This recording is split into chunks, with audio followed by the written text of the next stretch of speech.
As an author and writing instructor, I've reviewed hundreds of manuscripts, and one of the most common places that authors go wrong is in the opening scene, which leads to the story's inciting incident. Or it should. Sometimes it doesn't. Sometimes the story meanders, or sometimes the story actually starts too quickly and we get to the inciting incident without understanding who the character is and why we should care about them.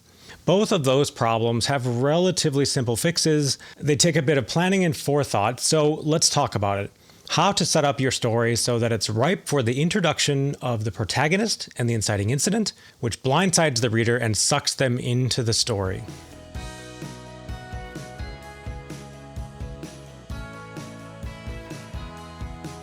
Hey, if you're new to the channel, I'm Brad Bollier, and I'm a full-time fantasy and science fiction author with a dozen novels, tons of short stories, and 20 plus years of experience in the field of writing. I started a novel approach to share some of the hard-earned lessons I've learned about writing, editing, publishing, and the business of writing. If any of that sounds up your alley, be sure to subscribe, and if you find this video useful, I hope you'll like, share, and maybe even buy me a coffee on ko-fi.com. Link in the description below. Before we dive in, I have two bits of news. I have a new book baby called A God of Countless Guises.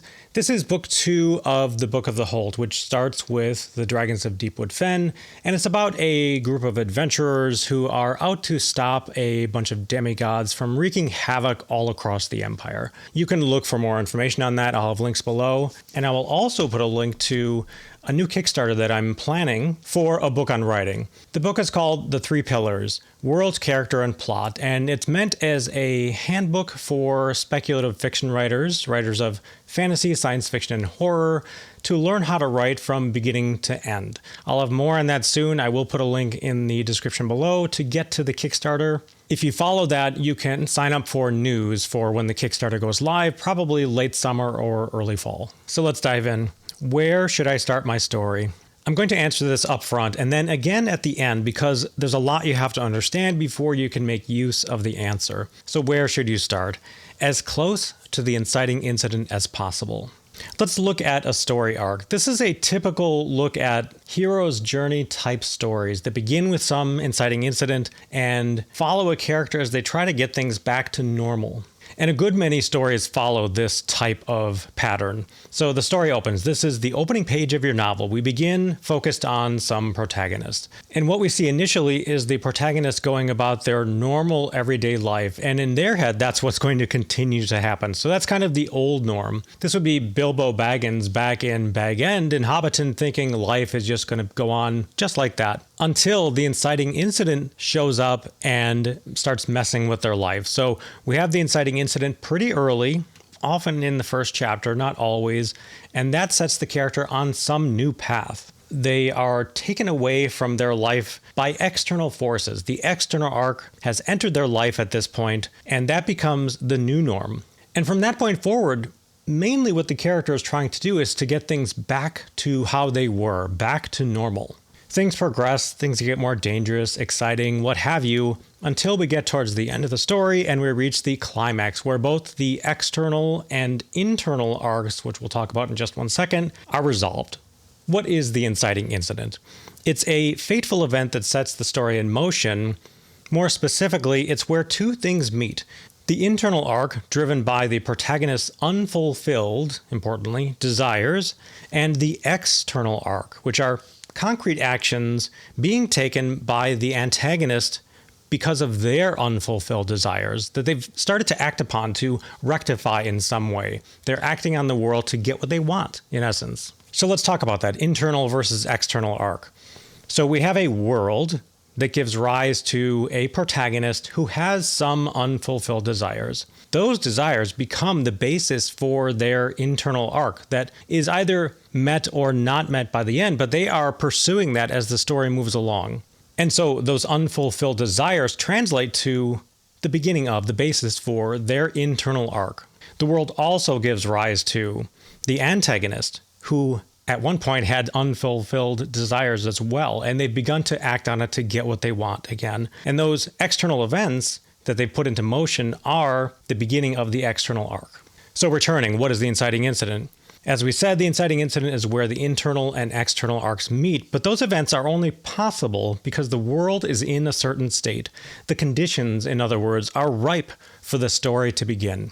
So how do we as authors determine those conditions? I used to work in IT, and I worked at a nuclear power plant as part of the simulator crew. I did software for it. And in the US, every nuclear power plant must, by law, have a nuclear simulator that is a mock-up of the control room. It has all the gauges, all the dials, all the readouts, all the printers, all the seats, all the lights, everything. It's an exact mock-up as close as can be to the actual control room so that when the operators who are being trained are in it, it will act just like as if they were in the nuclear power plant itself. And so in order to train those operators, the software allowed for snapshots of the plant's current state, the simulated plant's current state, whether it was powered down, powered up, or somewhere in between. And the purpose of taking those snapshots was to get the simulated power plant into a state where the trainers could introduce an error. So a faulty trip of a circuit breaker, for example, a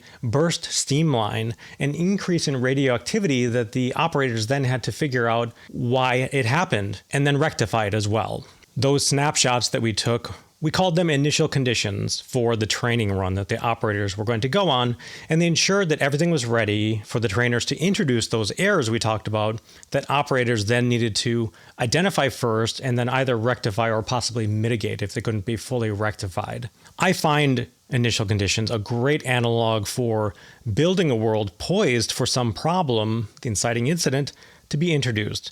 We can look at the trainers almost as the antagonist and the operators as the protagonist in this scenario.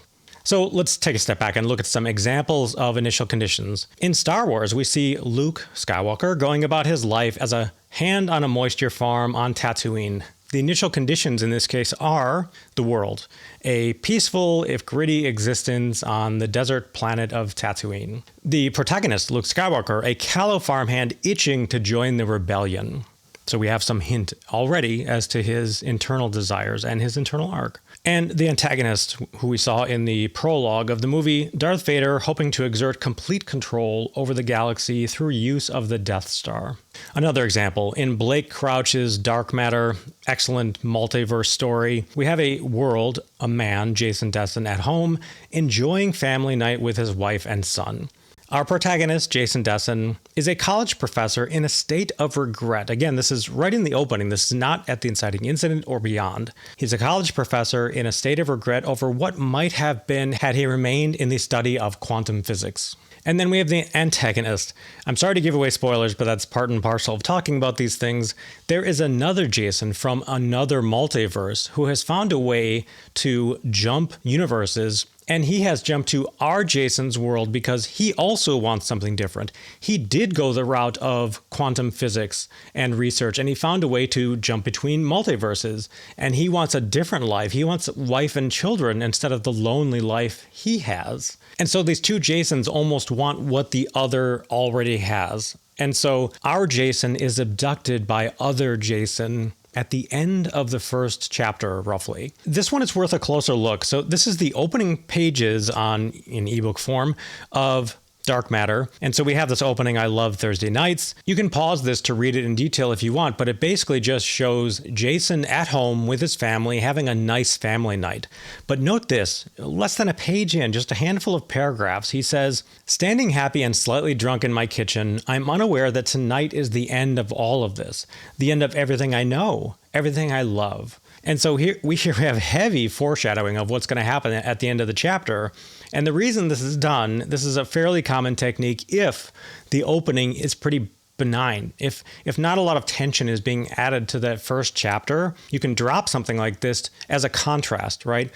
We see this kind of idyllic life, him enjoying his family on family night and then going to a bar to meet with a fellow researcher at some point or fellow teachers, I forget which. And in order to prime the pump, so to speak, Crouch sets this paragraph in here so that we know something is coming. So it hooks us and keeps us going until we reach the thing that causes the end of all of this, the end of everything he knows and loves.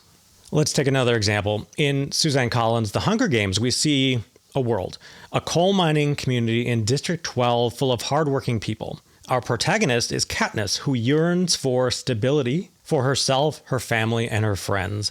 And the antagonist, unbeknownst to us at the time, is President Snow and his administration, who together continue the cruel tradition of running the yearly Hunger Games, which sees 2 tributes, a boy and a girl, from each of the 12 districts to go into an arena and fight until only one is left alive. So these are the initial conditions and set up the story beautifully. We have a great setup for Katniss to eventually, at the end of that first chapter, to volunteer to take Prim's place, her sister's place, in the Hunger Games. When I was first working this up, I wanted to consider as well non-human antagonists. So what about character versus nature stories, or character versus the supernatural? A fair number of stories, including horror stories, utilize this sort of approach. Stephen King's Pet Sematary has no human antagonist laying out plans based on unfulfilled desires. Instead, the antagonist is a pet cemetery near Dr. Lewis Creed's new home in Maine.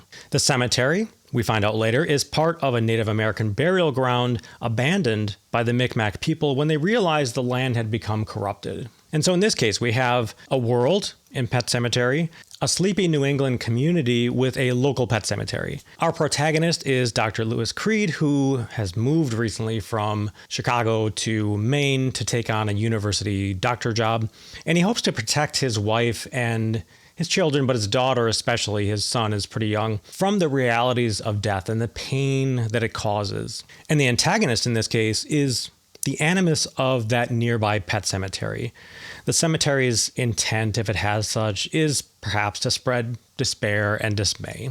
So coming back to initial conditions, the primary goal is to determine how the protagonist reached a point where they have some unfulfilled desires, and that could be from events that have happened over the course of a long period of time. And what you're trying to figure out is how they reached the point just before the inciting incident. What are they like right then, and what makes up their character before that? And what are they like right now as the story opens? How the antagonist reached a point, similarly, where they've begun to act on their unfulfilled desires. So they, unbeknownst to the protagonist, have put things in motion, and the protagonist is about to get caught up in them. And then finally, how the world reached a point where it allows for both to occur simultaneously. So obviously, we're talking about speculative fiction on this channel, and so you may have a fantastical world, a horrific world, a science fictional world that's far away from Earth.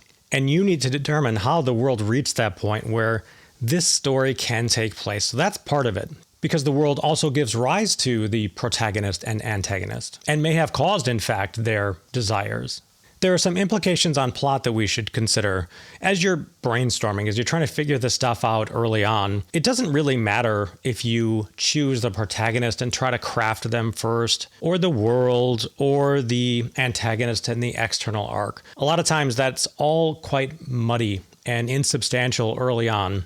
But as one starts to become clear, it can often drive the others. If you get the world first, it could lead to more easily the protagonist and antagonist. Or if you have the antagonist and you kind of know what they're doing, what they're scheming, that may actually help you craft a protagonist who is a good contrast to them, or maybe a complement in some ways as well.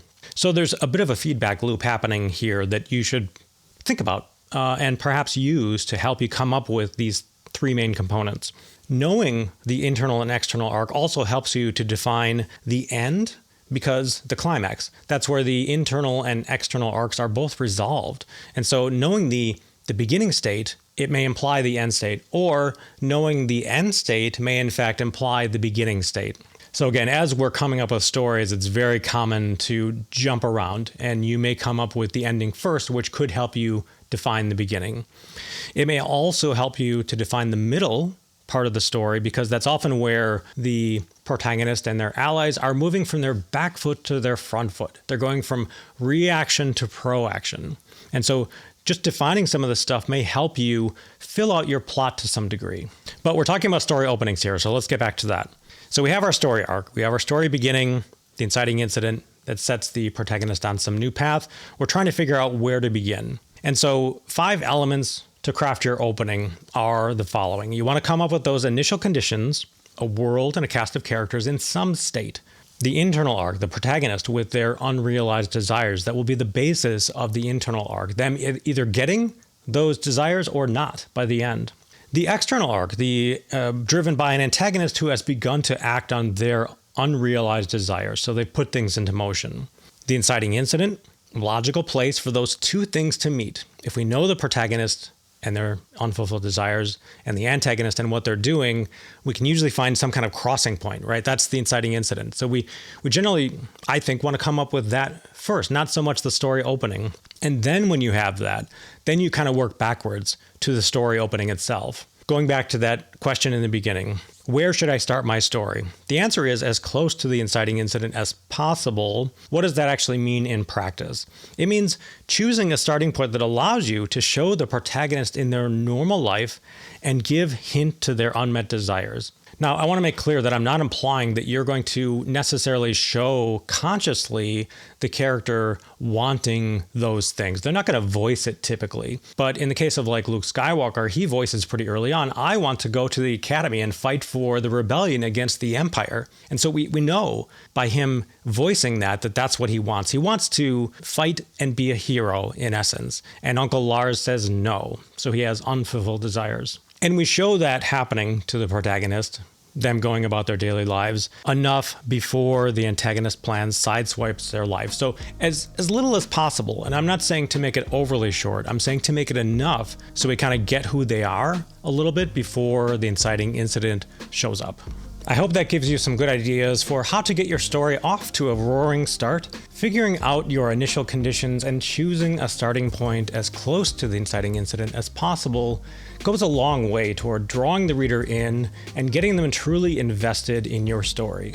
As always, if you found this video useful, I hope you'll like and share with other writers and writer groups. That really helps to grow the channel. I hope to start a new series on writing cheat codes, so be sure to hit subscribe to be notified when those come out. Until next time, dream big, stay positive, and keep writing. Peace, everyone.